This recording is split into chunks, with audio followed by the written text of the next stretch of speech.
ተመልካቾቻችን ከረፍት ተመልሰናል። እየተከታተላችሁ የምትገኙት የሲኤምኤን ቴሌቪዥን ሕያው ምስክር ሳምንታዊ ቴሌቪዥን ዝግጅታችን ነው። ከረፍት በፊት የነበረውን የሰማችሁ ወንድማችን ሀብተአብ ኢዮብ የአስመራ ወይም ኤርትራ የነበረውን እስር በሃይማኖት ምክንያት የነበረውን ያጋጠመውን እስር እየተረከልን ነበረ።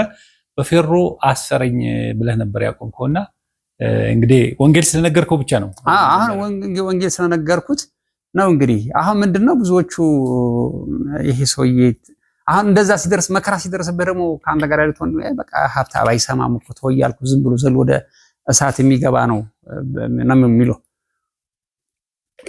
የኔ ፕሪንሲፕል ደግሞ እንደዚህ የሚያደርግ ሰው ግን ሃይማኖት አለው እምነት አለው ማን አሁን ይሄ እንደዚህ በፌሮ ምንድነው ሃይማኖት እንዴ? ካቶሊክ እምነት ነው እና የካቶሊክ ብዙዎቹ እንደዚህ የሚያደርጉት የዛ እምነት ማለት እንግዲህ አሁን በእንደዚህ ወደ ውትድርና ስትገባም ራሱ እምነት የሚባል ነገርም እኮ የለም። መንግስቱም ራሱ እምነት አይፈቅድልህም። ስለዚህ ሃይማኖት የለሽ ማለት ሃይማኖት አለው ብለህ መናገርም አይቻልም። ይሄ ካቶሊክ ስማዊ ካቶሊክ እንጂ እውነተኛው ቋሚ ካቶሊክ እንደዚህ ያደርጋል ብለህ አትጠብቅም። እንደውም ኤርትራ ውስጥ ያለው እኮ ካቶሊክ የሚገርም ነገር እኮ ጴንጤ ሲታሰር እኮ ለምን ብለው የጠየቀ አንድ አካል ቢኖር እኮ ካቶሊክ ነው። ገብቷል። ትልቅ ታሪክ ያላቸው ኤርትራ ውስጥ ትልቅ ታሪክ ያላቸው ኤርትራ ቤተክርስቲያን ነው። ከዛም አልፎ ደግሞ የሚገርም ነገር እዚህ ኬኒሻ የኤርትራ ታሪክ ውስጥ ኬኒሻ ቤተክርስቲያን አንድ በጣም ትልቅ ፌሌሪቲ ታሪክ ምረት ያደረገ መሄድ ሰናገራ መሰረተ ማን ነው መካነ ኢየሱስ እና አስመራ መካነ ኢየሱስ ቤተክርስቲያን በተለይ መጀመሪያ ላይ የነበረው ፕሬዝዳንት እኮ ወንድሞቹ ሲታሰሩ ያው እሱ መታሰር አለባቸው ብሎ እኮ እስከንደዚህ ድረስ የሞራል ውድቀት እኮ አሳይቷል። የመካነ ኢየሱስ መታሰር አለባቸው መታሰር አለበት ማንም ሰው የሚያውቀው ታሪክ ነው። ይሄን ነገር እንግዲህ አሁን ሰውየው ወደ ጌታ ሄዷል። ቄስ አሰፋ ነው የሚባለው እና የዛን ጊዜ ካቶሊኮቹ ሌሎችም በዚህ ጉዳይ ኦፕን ማይክ ላይ ነው ያየነው። እስር ከመጀመሩ በፊት መንግስት መጀመሪያ ኦፕን ማይክ ላይ አምጥቶ ያነጋግራቸው ነበር ስለኛ እንግዲህ ገብቷል። በእነሱ ላይ ስለምወስደው እርምጃ አጽድቁልኝ አይነት ነገር አለ እንዴ? ሃይማኖት መሪዎችን ሰብስበው ምናምን ያለማመደ እያለ ከዛ በኋላ አንዱ እኔ ማረሳው ቪዲዮ እና ብዙዎች ይዞታል መሰለኝ እኔ እንጃ ይዞታል አላየሁትም አላውቅም። ግን የዛን ጊዜ በድምጽ ያዙ ሰዎች አሉ። በጣም አሳፋሪ ነገር ነው የተደረገው እና የፕሮቴስታንት የመካነ ኢየሱስ ቤተክርስቲያን አገልጋይ አይ እነዚህ ለሀገር የማይጠቅሙ ምናምን እነዚህ መታሰር እርምጃ ሊወሰድባቸው ይችላል ብሎ በወንድሞች ላይ ክፉ ነገር ተናገረ። መካነ ኢየሱስ ቤተክርስቲያን ነው ነገር ሁሉም ሰው አለቀሰ። በቃ የዛን ጊዜ ይታይ እንግዲህ እና ራእይ ላይ እሱን ቃል ነው የሚያስታውሰኝ። ሴቲቱን ደግሞ በቅዱሳን ደም ሰክራ አየኋት ይላልና ከዛ በኋላ ዮሐንስ ይሄን ካየ በኋላ ደግሞ በጣም ደንግጦ ገረመው። ዮሐንስ ተገረመ ይላል የእግዚአብሔር ቃል ሲናገር። ከዛ በኋላ መልአኩ መጥቶ ለምን ትገረማለህ አለው። እንዴት ብትል ሴቲቱ ቤተክርስቲያን በቅዱሳን ደም ሰክራ ያያት እንግዲህ ቤተክርስቲያን ልጆቿን ስትበላ ማለት ነው። እንግዲህ ሌላ ነገር አይደለም። እንግዲህ ህዝቧን ለማጥፋት የክርስቶስ ነገር እንዲጠፋ መተባበር እንግዲህ ደም ማፍሰስ ነው። ገብቷል። እና የሚያስገርም ነገር እንዴት ይሄ ሰውዬ እንደዚህ አይነት ቃል ይናገራል? መካነ ኢየሱስ ቤተክርስቲያን ኬኒሻ እንዴት እንደዚህ ታደርጋለች ብሎ ሁሉም ሰው በንስሐ ነው። ሰውዬው ደግሞ እኔ ከጌታ ጋር አልታረቀም አላረገም። ይሄ ወደ ጌታ ሄደ። እግዚአብሔር ይቀርበው። ወደ ታሪካችን ተመለስና እና ከዛ ምን ታሰረ። አሁን እኔ ከታሰርኩ በኋላ እንደው እግረ መንገዳችን ለመጥቀስ ያህል ነው እንጂ ሌሎች አሁን የምጠቅሰው ታሪክ እንግዲህ ሌሎች ደግሞ በሚወቁት ሌላ ጊዜ ደግሞ ይሄ ሰላም ጥሩ ነገር ከመጣ በኋላ እኮ እንደ ሂስትሪ ብዙ የሚገለጥ ነገር አለ። የኔ ትንሽ ነገር ነው። እኔ ነፍስ ወከፍ ኤርትራዊ ብትጠይቀውና ኢንተርቪው ብታረገው የየራሱ የሆነ ከኔ የሚበልጥ ብዙ ታሪክ ብዙ የጀግንነት ታሪክ የወንጌል ታሪክ ያለው ህብረተሰብ ነው። እግዚአብሔር ይሄን ነገር እንዲያወሩ እድል ይስጣቸው። አሜን። እና እኔ ከታሰርኩ በኋላ በእስር ላይ እስር ማለት ነው እንግዲህ እና ሰው ደነገጠ። ከዛ በኋላ ይሄንን በፈረው በሚባለው እንደዚህ አድርጎ ጭምቅ ሲያደርገኝ እንዳለ ሰርጉዶ ይገባና እግሬ ውስጥ እንዳለ ደሙ ነው የሚወጣው። ገብቷል። ከዛ በኋላ እንደዚህ ብሎ እንትን ያንጠለጥለዋል። ከዛ በኋላ በቃ ሰውነቴ ዙረተ ምናምን በቃ እንትን የሞትክ ነው ይመስልህ። ኤሎሄ ለማሰበቅታኒ አልኩኝ። በጣም በቃ ምርር ብሎኝ ጌታ ሆይ በጣም ከባድ የሆነ ስሬ ደረሰብኝ። እኔ ሰበከኝ በሚል ነው እንግዲህ ሌላ የሰበኩትን እሱ አያውቅም። ሌላውም እንግዲህ ቢናገሩ ሀብተአብ ሰብኮናል ቢሉ ደግሞ ከዛ እንግዲህ እንደ ኢየሱስ ክርስቶስ በሰቀሉኝ ነበር የሚል እምነት ነው ያለኝ። ማለት ይሰቅሉኝ ነበር ምንም እንግዲህ እንደዚህ ያደረጉ ሌላ እንትን ያደረጉ። ከዛ በኋላ ለ4 ሰዓት የሚያክል ያው ደሜም እየሄደ ምናምን ከዛ በኋላ ከወጣሁ በኋላ እንግዲህ እንትን ካሉ በኋላ እኔ መነሳትም አልቻልኩም። ሰዎች ተሰክመው ወደ ቤት አስገቡ። ከባድ ነገር ገባው። መንቀሳቀስ አልቻልኩም። በዛው አድርጎ ነርቭ የተነካ አንድ እግረኛው መንቀሳቀስ አልቻለም። በጣም አልቻልኩም እና በቃ እያነከስኩ ነው የምሄደው። በጣም ከባድ የነርቭ በሽታ እንደገና ደግሞ ዴቨሎፕ አደረኩት ማለት ነው። አንዳንድ ወንድሞች እባክህን ሀብታም እባክህን አሁንም ከባስ ይመጣብሃል። አይ እንግዲህ ምንም እኔ እንግዲህ አንድ ጊዜ ተሰጥቶኛል፣ ምንም ማድረግ አልችልም። እኔ ደግሞ ያም እስከምሞት ድረስ ተቆራርጬ እስከምጨርስ ድረስ እቀጥላለሁ ብዬ ደግሞ ስራ እቀጥላለሁ። ይደነግጣሉ፣ ለኔ ያዝኑልኛል ወንድሞች። በእንደዚህ አይነት መሃል ያንን መከራ አሳልፌ ብቻ እግዚአብሔር መልካም ነው እያልኩኝ እየሰራሁኝ ጌታ እንግዲህ በድንገት ለአንዳንድ ወንድሞች ወንድሜ ጣሊያን ውስጥ የሚኖረው ወንድሜ እግዚአብሔር ተናገረው። ሀብታም እዚህ ቅርብ ቀን እንደምወጣ ተናገረው። ያው የመውጫ ቀን ደረሰ ማለት ነው። መልእክት ላከል። በቃ ጌታ ተናግሮኛል፣ ሀብታም ስራህን ጨርሰህ ልትወጣ ነው እያለህ ነው። በምን ላከል? ለሚስቴ ነገራት ለሐንዬ። እሷንም እንደዚህ የሚል መልእክት መጥቶልሃል አለች። እና የሚገርመኝ ነገር ደግሞ ያው እንግዲህ እኔ ከመውጣቴ በፊት ምን እነዚህ ያዕቤጽ እና ሞሳኒሄር እኔ ፎቶግራፍ አንስቼዋለሁ። ፎቶግራፉን በራሱ ባገኘው ደስ ይለኝ ነበር፣ ግን ምን እንዳወቁ ያወቁት ነገር የላቸውም የኔ መውጣት። ግን ሐንዬን እንኳን ደስ አለሽ እዚህ ሳምንት ላይ በቃ የሚያስደስት ነገር ትሰሚያለሽ ምናምን ብሎ ከዛ በኋላ እኔ ልጆቹ እንግዲህ ትናንሽ ልጆች ናቸው እና እንኳን ሐጎሰኪ ብለው በትግርኛ ጽፈውታል። እና ምንም ያሉት የሰሙት ነገር የላቸውም። ምን የለም። አሁን ራሱ አቤጽን ኢንተርቪው ታደርገው የዛን ጊዜ ምን ብለ ነው እንዴ ምንድነው የሚያስደስት ነገር አለና አይ ብለው እንግዲህ እኔን አያውቁኝም ብያለሁኝ። በተለይ ህፃኑ ልጅ አያውቀኝም። እና ታውቃቸው ማንተ ምን ያውቁኛል ብለህ ነው እንግዲህ ማለት ማቃች። በተለይ ህፃኑ ልጅ አላውቀውም እኔ። እና ከሱ በኋላ እኮ ቤት ስመለስ እኮ የተፈጠረ ጦርነትም ነበረ እና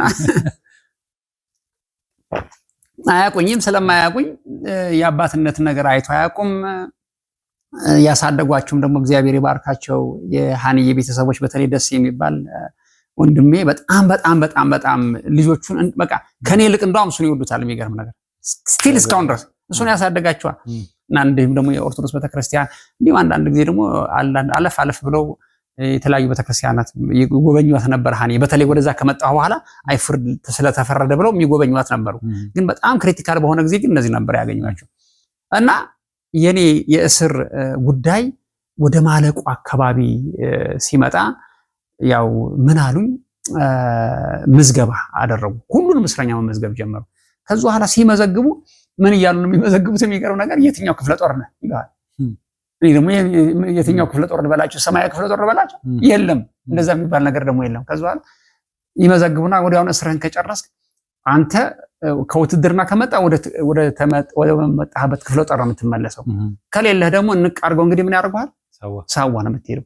አሁን እንግዲህ እግዚአብሔር ደግሞ የወታደር ትሆናለህ ብሏል። እንግዲህ ምንድን ነው የሚሻለው? እንግዲህ አረ እግዚአብሔር የኔ ወታደር ትሆናለህ ብሎ ሀብታም በቃ ብትወጣም ራሱ ከዚህ ሳዋ ነው የሚወስደው፣ ወደ ቤት አትገባ ማለት ነው። ጌታ ተናግሮኛል የኔ ወታደር እንጂ የነሱ ወታደር አትሆንም ብሎኛል አልኳቸው። እኔ እንዴት ብሎ ነው አንተ ከሌላው ሰው ትለያለህ እንዴ ምናምን አሉ። እና የሚከራከሩ ደግሞ ወንድሞቼ ናቸው። ከዛ በኋላ ብቻ ቀኑን ሁለተኛ ነገር ደግሞ እኛ ካንተ በፊት እኛ ታስረን እንዴት አንተ ቀድመህ ትወጣለህ ምናምን። አይ እኔ ለስራ ነው የመጣሁት፣ ስራዬን ጨርሻለሁ።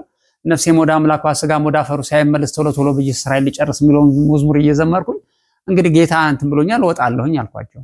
አራቶ ትወጣለህ እንዴ ብትወጣም ራሱ ወደ ቤት አትገባም ሀብታም፣ ይሄን ወቅ ሳዋ ነው የምትወርደው አለኝ። አይ ጌታ ተናግሯል እንግዲህ ይሄን ነገር ካለ እንግዲህ እግዚአብሔር ነው የሚፈተነው፣ እንግዲህ የኔ ወታደር እንጂ የማንም ወታደር አትሆንም ብሎኛል እና ያለን ጉዱን አልኳቸው። ከዛ በኋላ ብቻ ቀኑ እየቀረበ መጣና በድንገት ጌታ ከተናገረ በኋላ በድንገት መጡና እከሌ የምትባሉ ሰዎች ግን በነገራችን ላይ እዚህ ላይ አሁን ክርስቲያን ወታደር አይሆንም ማለት አይደለም። ወታደር ሆኖ ክርስቲያን ሆኖ ወታደር መሆን ይቻላል። ለአንተ የተለየ መልእክት መጥቶልህ ነው እንጂ አንድ ሰው ሀገሩን በውትድርና ቢያገለግል ይሄ የተቀደሰ ተግባር ነው። እዚህ ላይ ሰዎች በተሳሳተ መልእክት እንዳይሰሙ ማለት ነው። ብዙ ቅዱሳን ወታደሮች አሉና በየሀገሩ ማለት ነው። እና ይሄም የእግዚአብሔር ቃል ይከለክላልና ብሏል ተብሎ ደግሞ እንዳይተረጎም። አይ እኔ ስፔሻል እግዚአብሔር የተናገረኝ ነው እንጂ ስንት ኤርትራውያን ወታደሮች ክርስቲያን ወታደሮች ውትድርና አሉ። እስካሁን ድረስ ውትድርና ውስጥ ነው ያለው። ሁሉም እኮ ውትድርና ውስጥ ነው ያለው። እና ግን እግዚአብሔር ለኔ ከኢትዮጵያ ስመጣ የኔ ወታደር እንጂ እነሱ ወታደር አትሆንም ብሎ ስለተናገረኝ ያንን ቃል እግዚአብሔር ይፈጽመዋል። አይ ሳይፈጽመውም እንግዲህ ያው እግዚአብሔር ነው የሚፈተነው። ለኔ ተናግሮኛል አልኳቸው። የዚህም ራሱ እንዴ ታምናለህ ደግሞ እንዴ እነዛን እየተቃወምክ እንዴት እግዚአብሔር ተናግሮኛል ትላለህ? እስኪ እናያለን። እንዴት ብትል ከኔ በፊት የወጡትን እንዳለ ብድግ አድርገው ኮርመና የሚባል ሳዋ ምናምን ነው የወሰዷቸው። ቀጥ አድርገው ውትድርናው ያልገቡትን እኔንም ደግሞ እንደዛ እጣ ነው የሚደርሰኝ። እኔ ላይ ደርሶ እግዚአብሔር ታሪክ ከለወጠ እንግዲህ እንደዛ ነው። አንተ ላይ ደርሶ እንግዲህ እግዚአብሔር ታሪክ ከለወጠ እናያለን አለ። ኧረ እንደውም አልኳቸው እንደወጣሁኝ ለነገታው ነው ዘንጬ ሱፌን ምናምን አድርጌ መኪናዬን ይዤ መጥቼ ምግብ ማድረስላችሁ አልኳቸው። ኧረ ተው ሀብታም እነሱ ክርክር ብቻ ያሞኔም የእስሩ ዘበን ተጨረሰ። ከዛ በኋላ እንዳጋጣሚ ስንት ጊዜ ታሰር? ያው እንግዲህ ወደ 4ኛ ዓመቴ ልሄድ ነው እንግዲህ 4 ዓመት ሙሉ ታሰር። አሁን ከዛ በፊትም ራሱ የነበረው እስር አለ። የተለያየ አይነት እስር አልገለጸውም። ሌላ ጊዜ ይሄ ያልተቋረጠ እስር ማለት ነው። ይሄ በጣም ሲሪየስ የተባለው ከባድ እስር ይሄ ነው። በቃ 2 ዓመቱን ደግሞ ያው እንግዲህ የተሻለ የሚባለው ደግሞ ይሄ በቅጣት በስራ በምናምን እሱ ለወንጌል ስራ የተጠቀመበት ማለት ነው። እና ከባድ ነው። እና ምን ልል ፈልጌ ነው እንግዲህ እግዚአብሔር ነው እንትን የሚያደርገው። ከዚህ በፊት የነበሩትን ወደ ሳዋ ከላኳቸው አንተንም ደግሞ ካላኩ እናያለን ምናምን አሉ። እግዚአብሔር ታማኝ ነው። ከዛ በኋላ ወጡ፣ ሲጠሩ እንዳጋጣሚ እንዴ እግዚአብሔር በዚህኛው ዙር ላይ ትወጣለህ ብሎ ተናግሮኝ ነበር እና እንዴት ነው ነገሩ? ደግሞ ለጓደኞች ደግሞ ነገርኳቸውና ትወጣለህ ብሎ ነበር። እንዴ ታዲያ የታለ ሀብታም እወጣለሁ ብሎ እኮ ይኸው የሱ ሊስት የለም እዚህ ቦታ ላይ አሉ። አይ ታዲያ ምንድን ነው ነገሩ ብዬ ግን እግዚአብሔር ጸልይ ጌታ እንደዚህ ብለህ ነበር እንዴት ነው ጨርሰሃል? ደግሞ በግልጽ ነግሮኛል። ጌታ ስራህን ጨርሰሃል፣ ተዘጋጅ ተብያለሁ። ወዴት እንደሚወስደኝም አላውቅም። እንዴ ጌታም ለኔ ተናግሮኛል። ስራህን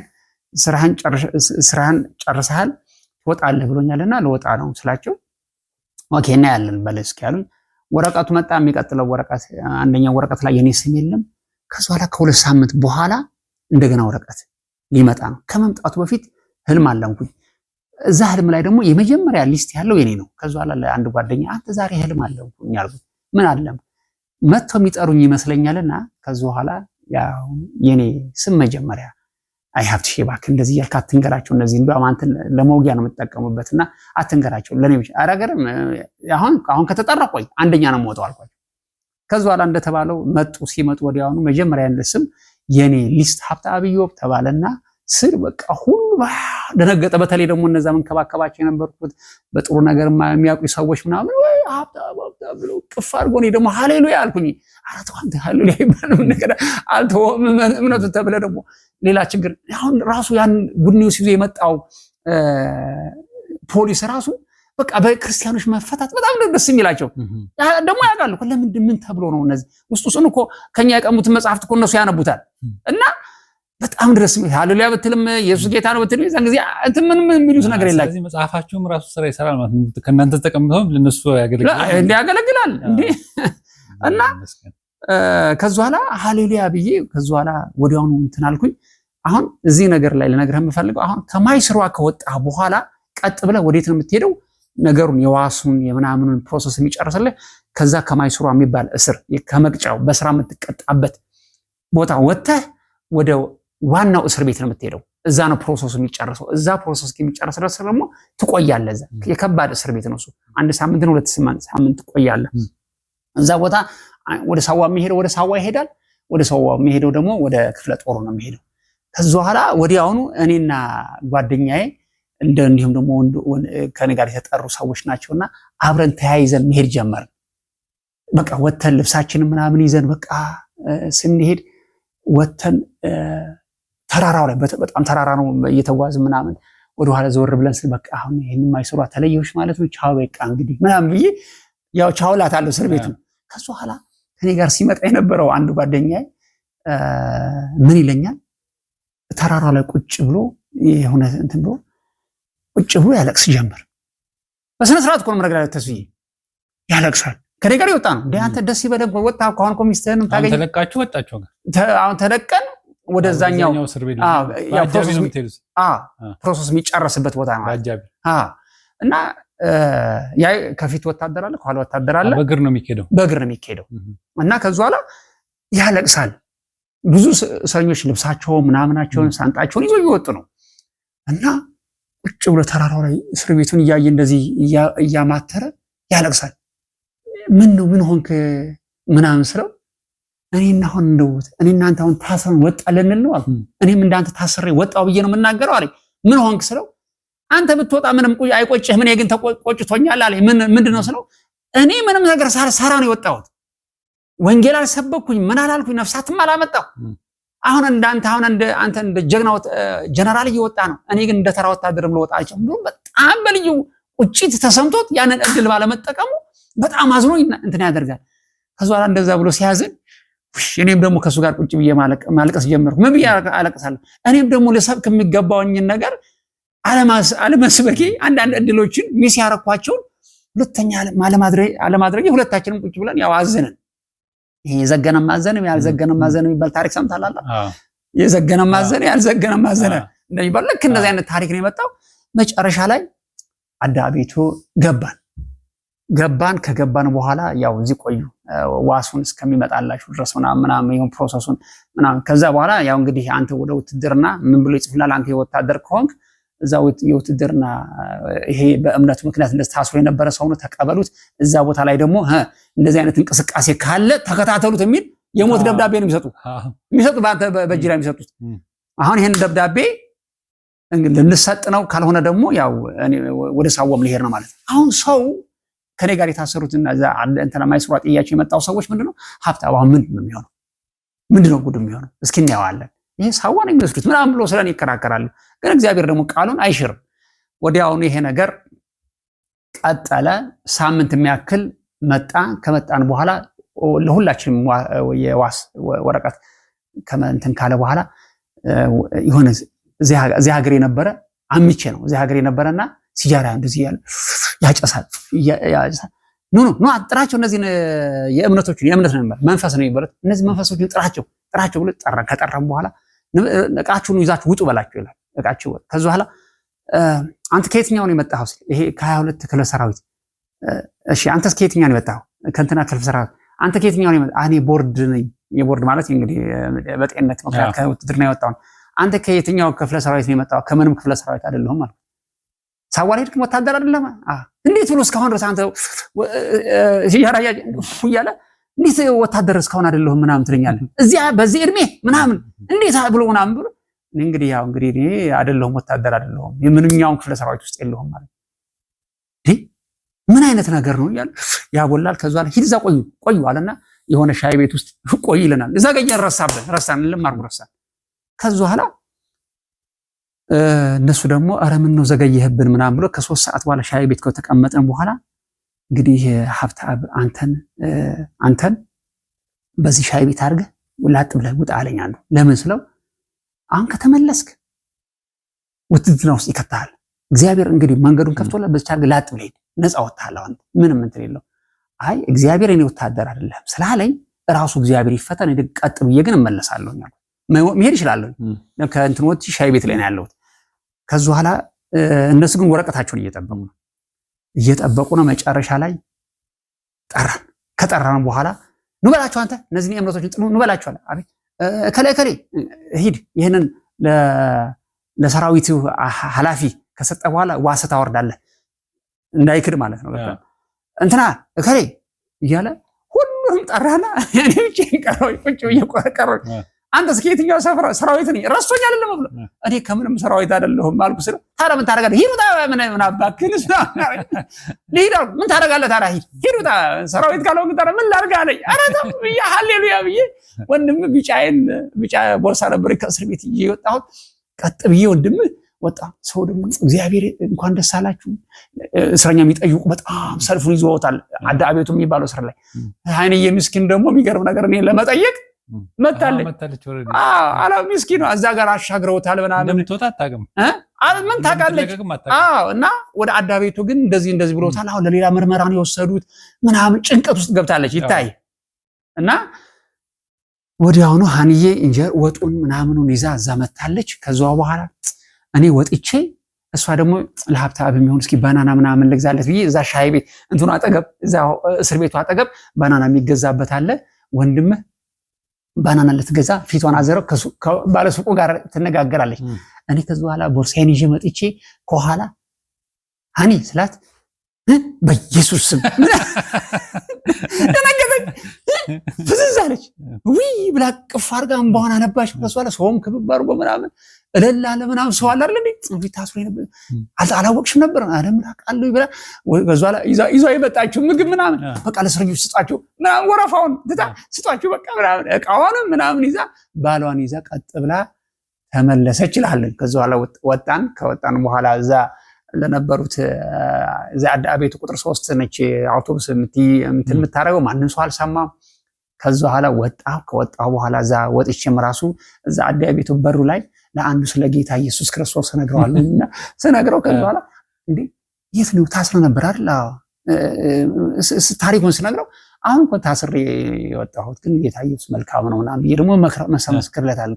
ስመሰክርለት እንዲታራት እኔ ምን ታቀኛለህ አሁን እስከነ ብርድ ልብስ እስከነ ምናምን እስከነ ቃንዶ አሁን እንደዚህ ብዬ አስሮኛል ብዬ አሳልፌ በሰጥ አታስብ እንዴ የአእምሮ ችግር አለብህ እንዴ? ኧረ እባክህን አሁንም እባክህን እንግዲህ ሻቢያ ታውቀዋለህ ምናምን ብሎ በቃ አላረ በሱ ምክር እባክህን አሁን ሰምቻለሁ እኔ ክርስትናውን እንደማውቀው ግድ የለም አትስበከኝ ብሎኝ ሸኘኝ። ቀጥ ብለን ቤት ገባን እልሃለሁ። በእንደዚህ አይነት መልኩ ያው የእስሩ ዘመን አለቀ። ካለቀ በኋላ እንግዲህ እግዚአብሔር ምን ሊል ነው ሄድክ ተመልሰህ ታዲያ እመጣለሁ ብለሃቸው ነበር ወዴት? አሁን ወዲያውኑ ካለቀ በኋላ ወዲያውኑ ወንድምህ ለነገታው እነሱ አሁን ሀብታም የት ሄዷል ነው እያሉ ያሉት ሳዋ ሄዷል። ወዲያውኑ ቤተሰብ እንደወጣ ሰማሁ። በጣም ልጆችን አገኘሃቸው? ልጆችን አገኘሁ እና ምን ተፈጠረ? ቅድም ልጆች ከዛ በኋላ ልጆች ወዲያውኑ ከመጣ በኋላ ሙሳን ሄራየኝና ይሄ ሰውዬ ከየት ነው የመጣው? ምን ሊያደርግ ነው የመጣው? ምናምን ከእናቱ ጋር ነው የሚተኛው። ብዙና እኔ ደግሞ ብዙ ከምስቴ ጋር መተኛት አለብኝ፣ ናፍቆት አለኝ፣ ምን አለኝ ይታይ እና ከዛ ላሷ ይሄ ሰውዬ መውጣት አለበት ከዚህ መውጣት አለበት፣ እኔ ከአንቺ ጋር ነው የምተኛው ምናምን። ይሄ ምን ሊያደርግ መጣ ብሎ እሱ አባቱን የሚያደርጉ ደስ አለኝ ነው። ያቤጽ ሳወቀ ያቤጽ አልጋውን ለይቶ ስለነበር ምንም አላስቸግረው። ሐሜልና ያቤጽ አላስቸግርም። ያኛው ግን እንዴት እዚህ ነው የምተኛው? ከዛ ላይ እንደውም ከዛ የሚገርም ነገር አንድ ቀን እሷ ብድግ አድርጋ እሱ እስከሚተኛ ብለን ቀስ አድርጋ ሳሎን ላይ ስታነሳ እሪ ብሎ አልቅሶ ውጣልኝ የምታረጋ እኔ ጋር ውጣልኝ ብሎ እንዲህ ምን አይነት የፍቅር መንቀኛ ነው ባክህ ሰውዬ! እስከነ ድረስ እንግዲህ ገብቷል እንዴ ሚስቴን ማግኘትም ከለከለኝ እና ቀስ ብሎ አለማምዶ ምናምን አባትህ እኮ ነው ምናምን ብሎ እኔ ማወቄ ይዤ በቃ እዛ ከተማ ይዤ ወስጄ ከረሜላ ምናምን ሰጥቼ አይስክሪም ሰጥቼ የተገባባሁት በቃ ዲፕሎማሲ ሰላም ያደረግነው። በኋላ ግን ገባው እና ግን ወዲያውኑ ከስር ከወጣሁ በኋላ ለነገታው ወንድሜ መኪናው ጓደኞች ከመጡ በኋላ መኪና ይዤ ለነገታው ወንድሜ ሱፌን አድርጌ በቃ ከረባቴን አድርጌ ምናምን መድረስ ይቻላል። ታስረ ከነበረና ማይስሮ ሄደ ጓደኞች መጠየቅ ይቻላል። እና አሳሪዎችም ነው ደስ የሚላቸው። ወዲያውኑ መኪና አድርጌ ኧረ ሀብታም መጣ በቃ ሀብታም እንዴ ሳዋ ሄዳል አልተባለም እንዴ? ጌታ እንደተናገረው አድርጓል ነግሬሃለሁኝ አልኩት። እኔ የክርስቶስ ወጣት ገረማችሁ። ትልቅ ትምህርት ነው የሆነው።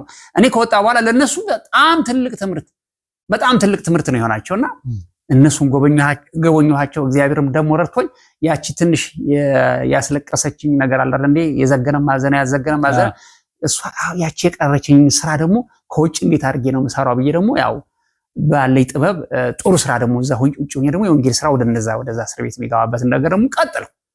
ከዛ በኋላ ስቀጥል ደግሞ እንደገና ደግሞ ይሄ ነገር ከተገኘ ይህን መጽሐፍ ማን አስገባው ከተባለ ሀብታም ነው መተው እንደገና ያስሩታል የሚል ፍራቻ ነበረ። እኔ ግን በቃ እግዚአብሔር ታማኝ ነው። እግዚአብሔር obey the Lord and leave the consequence to him ተብሏል። በቃ እኔ ለሱ ተዋለሁ ብዬ በዚህ አይነት መልኩ ያው ስራዬን እየጨረስኩኝ ስራዬን ከነሱ ጋር እያገለገልኩ ምግብም ምንም እነሱ መርዳት ላይ ገባሁ። በጣም በመኪና እነሱም አብዛኞቹን ወጥተው አይመለሱም። እኔ ግን በቃ ማገልገል፣ ህዝቡንም ማገልገል፣ ለህዝቡም ልብስ መስጠት፣ ለእስረኞቹ ልብስ መስጠት በቃ አልተውኳቸው። ብዙ ቃል የገባሁትን ከወጣ በኋላ እንዳታረገን ምናምን ያሉኝን ወታደሮች ማለት እስረኞች ጥያቄ የሌላቸው እነሱም ማገልገል ቀጠሉ። ልብስም ምግብም በቃ ቤተሰብ ሆኑ በስነ ስርዓት ነው ሲቸግራቸው ለሀብተአብ ነገሩልን ነው የሚሉት እስረኞቹ። ቤተሰብም ደግሞ ከአስመራ ውጭ ከረን ምናምን ካላቸው ለሀብተአብ ነገሩልን። በቃ በእነዚህ እያገለገልኩኝ ትንሽ ቆየሁኝ።